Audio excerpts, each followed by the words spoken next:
Friends, M R alerts ಇನ್ Kannada YouTube ಚಾನಲ್ಗೆ ತಮಗೆಲ್ಲರಿಗೂ ಪ್ರೀತಿಯ ಸ್ವಾಗತ. ಇವತ್ತಿನ ಈ ಒಂದು ವಿಡಿಯೋದಲ್ಲಿ ನಾನು ನಿಮಗೆ ತಿಳಿಸ್ಕೊಡ್ತಾ ಇದ್ದೀನಿ ಅಂತಂದರೆ ನೋಡಿ, SSC CGL 2025 ನೋಟಿಫಿಕೇಶನ್ ಬಿಡುಗಡೆ ಆಗಿದೆ.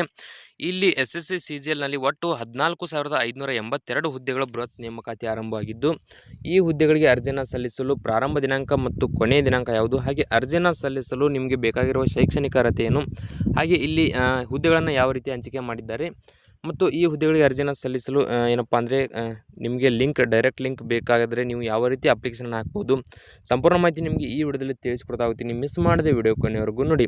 ವಿಡಿಯೋ ಇಷ್ಟ ಆದರೆ ಲೈಕ್ ಮಾಡಿ ಮತ್ತು ನೀವಿನ್ನು ನಮ್ಮ ಚಾನಲ್ಗೆ ಸಬ್ಸ್ಕ್ರೈಬ್ ಮಾಡಿಲ್ಲ ಅಂದರೆ ಸಬ್ಸ್ಕ್ರೈಬ್ ಮಾಡಿ, ಪಕ್ಕದಲ್ಲಿರುವಂಥ ಬೆಲ್ ಐಕನ್ ಕ್ಲಿಕ್ ಮಾಡಿ ಆಲ್ ಅಂತ ಸೆಲೆಕ್ಟ್ ಮಾಡಿ. ಯಾಕಂದರೆ ಮುಂದೆ ನಾವು ಯಾವುದೇ ವಿಡಿಯೋ ಬಿಟ್ಟರೆ ನಿಮಗೆ ಥಟ್ ಅಂತ ನೋಟಿಫಿಕೇಶನ್ ಬರುತ್ತೆ. ಹಾಗೆ ಈ ಒಂದು ವಿಡಿಯೋ ನಿಮ್ಮ ಫ್ರೆಂಡ್ಸ್ಗಳಿಗೆ ಕೂಡ ಶೇರ್ ಮಾಡಿ, ಅವರಿಗೆ ಕೂಡ ತುಂಬ ಸಹಾಯವಾಗುತ್ತೆ. ಇಲ್ಲಿ ನೋಡ್ತಾ ಹೋಗಿ ಈ ಒಂದು ಹುದ್ದೆಯ ಸಂಪೂರ್ಣ ಮಾಹಿತಿ ನಿಮಗೆ ತಿಳಿಸ್ಕೊಡ್ತಾ ಹೋಗ್ತೀನಿ. ಇಲ್ಲಿ SSC CGL 2025 ನೋಟಿಫಿಕೇಶನ್ ಅಂದರೆ ಸಿಬ್ಬಂದಿ ಆಯ್ಕೆ ಆಯೋಗವು ಕಂಬೈನ್ಡ್ ಗ್ರ್ಯಾಜುಯೇಟ್ ಲೆವೆಲ್ ಹುದ್ದೆಗಳಿಗೆ ನೇಮಕಾತಿ ಮಾಡಿಕೊಳ್ಳಲು ಅಧಿಸೂಚನೆಯನ್ನು ಹೊರಡಿಸಲಾಗಿದೆ.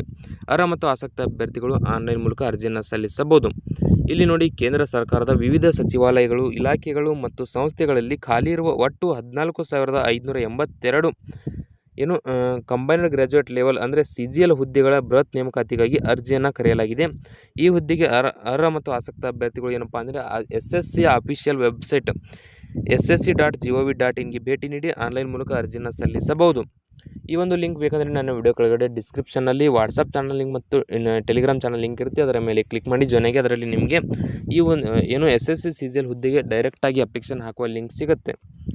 ಹಾಗೆ ಇಲ್ಲಿ ಸಂಸ್ಥೆ ಹೆಸರು ಬಂದುಬಿಟ್ಟು ಸ್ಟಾಫ್ ಸೆಲೆಕ್ಷನ್ ಕಮಿಷನ್. ಈ ಒಂದು ಸಂಸ್ಥೆಯಿಂದ ಕಂಬೈನ್ಡ್ ಗ್ರ್ಯಾಜುಯೇಟ್ ಲೆವೆಲ್ ಅಂದರೆ CGL ಹುದ್ದೆಯಲ್ಲಿ ಒಟ್ಟು 14,582 ಆನ್ಲೈನ್ ಮೂಲಕ ಅಪ್ಲಿಕೇಶನ್ನ ಕರೆಯಲಾಗಿದೆ. ಇಲ್ಲಿ ಈ ಒಂದು ಹುದ್ದೆಗಳ ಜಾಬ್ ಲೊಕೇಶನ್ ಬಂದುಬಿಟ್ಟು ಆಲ್ ಓವರ್ ಇಂಡಿಯಾದರಲ್ಲಿ ಇರುತ್ತೆ. ನೀವು ಕರ್ನಾಟಕದ ಅಭ್ಯರ್ಥಿಗಳಾಗಿದ್ದರೂ ಕೂಡ ಅಥವಾ ಯಾವುದೇ ರಾಜ್ಯಗಳ ಅಭ್ಯರ್ಥಿಗಳಾಗಿದ್ದರೂ ಕೂಡ ಈ ಹುದ್ದೆಗೆ ಅರ್ಜಿಯನ್ನು ಸಲ್ಲಿಸಬಹುದಾಗಿರುತ್ತೆ. ಹಾಗೆ ಅರ್ಜಿ ಸಲ್ಲಿಸುವ ಪ್ರಮುಖ ದಿನಾಂಕಗಳನ್ನು ನೋಡ್ತಾ ಹೋಗಿ. ಮೊದಲಿಗೆ ಅರ್ಜಿ ಸಲ್ಲಿಸಲು ಆರಂಭಿಕ ದಿನಾಂಕ 9/6/2025 ಅಂದರೆ ಈಗಾಗಲೇ ಏನಪ್ಪ ಅಂದರೆ ಅಪ್ಲಿಕೇಶನ್ ಹಾಕುವ ದಿನಾಂಕ ಪ್ರಾರಂಭವಾಗಿದೆ. ಹಾಗೆ ಆನ್ಲೈನ್ ಮೂಲಕ ಅರ್ಜಿ ಸಲ್ಲಿಸಲು ಕೊನೆಯ ದಿನಾಂಕ 4/7/2025 ಇರುತ್ತೆ. ಇದರ ಒಳಗಾಗಿ ನೀವು ಈ ಹುದ್ದೆಗೆ ಅರ್ಜಿಯನ್ನು ಸಲ್ಲಿಸಬಹುದು. ಹಾಗೆ ಇಲ್ಲಿ ಶುಲ್ಕ ಪಾವತಿಸಲು ಕೊನೆಯ ದಿನಾಂಕ ನೋಡ್ತಾ ಹೋಗಿ 5/7/2025 ಒಳಗೆ ನಿಮ್ಮ ಒಂದು ಅಪ್ಲಿಕೇಶನ್ ಪೇಮೆಂಟ್ ಏನಿರುತ್ತೆ ಅದನ್ನು ನೀವು ಪೇ ಮಾಡಬೇಕಾಗುತ್ತೆ.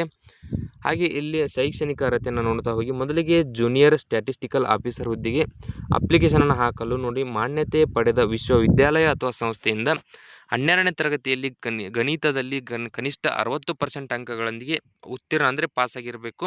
ಹಾಗೆ ಯಾವುದೇ ವಿಷಯದಲ್ಲಿ ಪದವಿ ಅಥವಾ ಪದವಿಯಲ್ಲಿ ಸಂಖ್ಯಾಶಾಸ್ತ್ರವನ್ನು ಅಧ್ಯಯನ ಮಾಡಿದವರು ಈ ಹುದ್ದೆಗೆ ಅಪ್ಲಿಕೇಶನನ್ನು ಹಾಕ್ಬೋದು.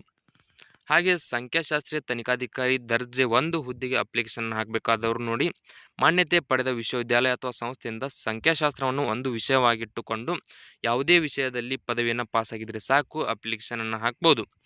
ನಂತರ ಇಲ್ಲಿ ಏನಪ್ಪ ಅಂದರೆ ಇತರೆ ಎಲ್ಲ ಹುದ್ದೆಗಳಿಗೆ ಅಪ್ಲಿಕೇಶನ್ ಹಾಕೋರು ನೋಡಿ, ಮಾನ್ಯತೆ ಪಡೆದ ವಿಶ್ವವಿದ್ಯಾಲಯದಿಂದ ಪದವಿ ಅಥವಾ ತತ್ಸಮಾನ ವಿದ್ಯಾರ್ಹತೆ ಹೊಂದಿದರೆ ಸಾಕು, ಈ ಹುದ್ದೆಗಳಿಗೆ ಅರ್ಜಿಯನ್ನು ಸಲ್ಲಿಸಬಹುದು. ನಂತರ ಈ ಹುದ್ದೆಗೆ ಅಪ್ಲಿಕೇಶನ್ ಹಾಕಬೇಕಾದವ್ರಿಗೆ ವಯೋಮಿತಿ ಎಷ್ಟಿರಬೇಕಂತ ನೋಡ್ತಾ ಹೋಗಿ. ದಿನಾಂಕ 1/8/2025 ಕನಿಷ್ಠ ವಯಸ್ಸಿನ ಮಿತಿ 18 ವರ್ಷಗಳಿಂದ ಹಿಡಿದು ಗರಿಷ್ಠ ವಯಸ್ಸಿನ ಮಿತಿ 32 ವರ್ಷಗಳವರೆಗೆ ಇರಬೇಕು. ಇದರ ಒಳಗೆ ಇರ್ತಕ್ಕಂಥ ಅಭ್ಯರ್ಥಿಗಳು ಮಾತ್ರ ಈ ಹುದ್ದೆಗೆ ಅಪ್ಲಿಕೇಶನ್ ಹಾಕ್ಬೋದು. ನೋಡಿ, ಮೀಸಲಾತಿ ವರ್ಗಗಳಿಗೆ ಸರ್ಕಾರಿ ನಿಯಮಗಳ ಪ್ರಕಾರ ವಯಸ್ಸಿನ ಸಡಿಲಿಕೆ ಕೂಡ ಇಲ್ಲಿ ಅನ್ವಯಿಸಲಾಗುತ್ತದೆ. ಮೊದಲಿಗೆ ಏನಪ್ಪ ಅಂದರೆ ಈ ಒಂದು SSC CGL ಹುದ್ದೆಗೆ ಯಾವ ರೀತಿ ಆಯ್ಕೆ ಪ್ರಕ್ರಿಯೆ ನಡೆಯುತ್ತೆ ಅಂತ ನೋಡ್ತಾ ಹೋಗಿ. ಇಲ್ಲಿ ಒಟ್ಟು ನಿಮಗೆ 2 ಎಕ್ಸಾಮ್ಗಳನ್ನು ನಡೆಸಲಾಗುತ್ತದೆ. ಅಂದರೆ ಮೊದಲಿಗೆ ಗ್ರೇಡ್ 1 ಮತ್ತು ಗ್ರೇಡ್ 2 ಅಂದರೆ ಶ್ರೇಣಿ 1 ಮತ್ತು ಶ್ರೇಣಿ 2ರ ಪರೀಕ್ಷೆ ಇರುತ್ತೆ. ಇವೆರಡರಲ್ಲಿ ಪಾಸಾದಂಥ ಅಭ್ಯರ್ಥಿಗಳಿಗೆ ದಾಖಲೆಗಳ ಪರಿಶೀಲನೆ ಅಂದರೆ ಡಾಕ್ಯುಮೆಂಟ್ ವೆರಿಫಿಕೇಷನ್ ಇರುತ್ತೆ. ಡಾಕ್ಯುಮೆಂಟ್ ವೆರಿಫಿಕೇಷನ್ ಆದಂಥ ಅಭ್ಯರ್ಥಿಗಳಿಗೆ ವೈದ್ಯಕೀಯ ಪರೀಕ್ಷೆ ಅಂದರೆ ಮೆಡಿಕಲ್ ಟೆಸ್ಟ್ ನಡೆಸಿ ಈ ಒಂದು ಹುದ್ದೆಗೆ ಆಯ್ಕೆ ಪ್ರಕ್ರಿಯೆ ನಡೆಸಲಾಗುತ್ತದೆ. ಹಾಗೆ ಅರ್ಜಿ ಶುಲ್ಕ ನೋಡ್ತಾ ಹೋಗಿ. ಎಲ್ಲ ಅಭ್ಯರ್ಥಿಗಳಿಗೆ 100 ರೂಪಾಯಿ ಇರುತ್ತೆ. ಉಳಿದಂಥ ಅಂದರೆ SC ST PH ಮತ್ತು PH ಅಂದರೆ ಹ್ಯಾಂಡಿಕ್ಯಾಪ್ಡ್ ಅಭ್ಯರ್ಥಿಗಳು ಹಾಗೆ ಉಳಿದ ಮಹಿಳಾ ಅಭ್ಯರ್ಥಿಗಳಿಗೆ ಶುಲ್ಕದಲ್ಲಿ ವಿನಾಯಿತಿಯನ್ನು ಇಡಲಾಗಿದೆ. ನೀವು ಅಂದರೆ ನಿಮ್ಮ ಕ್ಯಾಟಗರಿ ಎದರಲ್ಲಿ ಬರುತ್ತೋ ಅದನ್ನು ನೀವು ಅಪ್ಲಿಕೇಶನ್ ಹಾಕುವಾಗ ಕರೆಕ್ಟಾಗಿ ನೋಡಿಕೊಂಡು ನಿಮ್ಮ ಒಂದು ಪೇಮೆಂಟನ್ನು ಕರೆಕ್ಟಾಗಿ ಪೇ ಮಾಡಬೇಕಾಗುತ್ತೆ. ನೋಡಿ, ಅರ್ಜಿ ಸಲ್ಲಿಸುವ ವಿಧಾನ ಬಂದುಬಿಟ್ಟು ಏನಪ್ಪ ಅಂದರೆ ಅಭ್ಯರ್ಥಿಗಳು SSC ಅಧಿಕೃತ ವೆಬ್ಸೈಟ್ ಏನಿರುತ್ತೆ ssc.gov.in, ನಿಮಗೆ ಆ ಲಿಂಕ್ ಬೇಕಂದರೆ ನನ್ನ ವಿಡಿಯೋ ಕೆಳಗಡೆ ಡಿಸ್ಕ್ರಿಪ್ಷನಲ್ಲಿರುತ್ತೆ, ಅದರ ಮೇಲೆ ಕ್ಲಿಕ್ ಮಾಡಿ ಡೈರೆಕ್ಟಾಗಿ ಓಪನ್ ಆಗುತ್ತೆ. ನಂತರ ಅಲ್ಲಿ SSC ಅಧಿಕೃತ ವೆಬ್ಸೈಟ್ನಲ್ಲಿ ಕ್ಯಾಂಡಿಡೇಟ್ ಪೋರ್ಟಲ್ 1 ಟೈಮ್ ರಿಜಿಸ್ಟ್ರೇಷನ್ ಅಂತ ನಿಮಗೆ ಪಾಸ್ವರ್ಡ್ ಗೊತ್ತಿಲ್ಲದಿದ್ದರೆ ಮಾತ್ರ ಒನ್ ಟೈಮ್ ರಿಜಿಸ್ಟ್ರೇಷನ್ ಮಾಡ್ಕೋಬೇಕಾಗುತ್ತೆ. ನಂತರ ಇಲ್ಲಿ ಲಾಗಿನ್ ಮಾಡ್ಕೊಳ್ಳಿ. ಲಾಗಿನ್ ಮಾಡಿಕೊಂಡು ಅಲ್ಲಿ ಇಮೇಲ್ ಐ ಡಿ ಅಥವಾ ನಿಮ್ಮ ಮೊಬೈಲ್ ಸಂಖ್ಯೆ ಮತ್ತು ಪಾಸ್ವರ್ಡನ್ನು ಕೇಳುತ್ತೆ. ನಿಮಗೆ ಏನು ಪಾಸ್ವರ್ಡ್ ಗೊತ್ತಿದ್ದರೆ ಪಾಸ್ವರ್ಡ್ ಹಾಕಿ, ಗೊತ್ತಿಲ್ಲಪ್ಪ ಅಂದರೆ ಒನ್ ಟೈಮ್ ರಿಜಿಸ್ಟ್ರೇಷನ್ ಮಾಡಿಕೊಂಡು ಲಾಗಿನ್ ಆಗಿ. ನಂತರ ಅಲ್ಲಿ ಏನೇನು ಡಾಕ್ಯುಮೆಂಟ್ಸ್ಗಳನ್ನು ಕೇಳುತ್ತೋ ಅವುಗಳನ್ನು ಕರೆಕ್ಟಾಗಿ ಫಿಲ್ ಮಾಡಿಕೊಂಡು ನಿಮ್ಮ ಅರ್ಜಿ ಶುಲ್ಕ ನಿಮ್ಮ ಕ್ಯಾಟಗರಿಯವರಿಗೆ ಎಷ್ಟೆಷ್ಟು ಅರ್ಜಿ ಶುಲ್ಕವನ್ನು ಇಡಲಾಗಿದೆ ಅಷ್ಟು ನೋಡಿಕೊಂಡು ಕರೆಕ್ಟಾಗಿ ನೀವು ಅರ್ಜಿ ಶುಲ್ಕವನ್ನು ಪೇ ಮಾಡಬೇಕಾಗುತ್ತೆ. ನೋಡಿ, ಇನ್ನೊಂದು ಏನಪ್ಪ ಅಂದರೆ ಈ ಒಂದು ಹುದ್ದೆಯ ಸಂಪೂರ್ಣ ಮಾಹಿತಿಯ PDF ಬೇಕಂದರೆ ಅದು ಕೂಡ ಏನಪ್ಪ ಅಂದರೆ ನನ್ನ ವಿಡಿಯೋ ಕೆಳಗಡೆ ಕೊಟ್ಟಿರ್ತಕ್ಕಂಥ ವಾಟ್ಸಪ್ ಚಾನಲ್ ಲಿಂಕ್ ಮತ್ತು ಟೆಲಿಗ್ರಾಮ್ ಚಾನಲ್ ಲಿಂಕ್ನಲ್ಲಿ ನಿಮಗೆ PDF ಸಿಗುತ್ತೆ. ಅದರಲ್ಲಿ ಸಂಪೂರ್ಣ ಮಾಹಿತಿ ಕೂಡ ನೀವು ಪಡ್ಕೋಬೋದು. ಈ ವಿಡಿಯೋದಲ್ಲಿ ಇಷ್ಟೇ ಇರುತ್ತೆ. ವಿಡಿಯೋದಲ್ಲಿ ನಿಮಗೆ ಏನಾದರೂ ಡೌಟ್ ಇದ್ದರೆ ಕಮೆಂಟ್ ಮಾಡಿ ಮತ್ತು ನೀವೇನು ನಮ್ಮ ಚಾನಲ್ಗೆ ಸಬ್ಸ್ಕ್ರೈಬ್ ಆಗಿಲ್ಲ ಅಂದರೆ ಸಬ್ಸ್ಕ್ರೈಬ್ ಆಗಿ ಪಕ್ಕದಲ್ಲಿರುವಂಥ ಬೆಲ್ ಐಕನ್ ಕ್ಲಿಕ್ ಮಾಡಿ ಆಲ್ ಅಂತ ಸೆಲೆಕ್ಟ್ ಮಾಡಿ. ಯಾಕಂದರೆ ಮುಂದೆ ನಾವು ಯಾವುದೇ ಹುದ್ದೆಗಳ ಮಾಹಿತಿ ಬಂದರೂ ಕೂಡ ನಿಮಗೆ ನಮ್ಮ ಚಾನಲ್ನಲ್ಲಿ ಸಿಗುತ್ತೆ.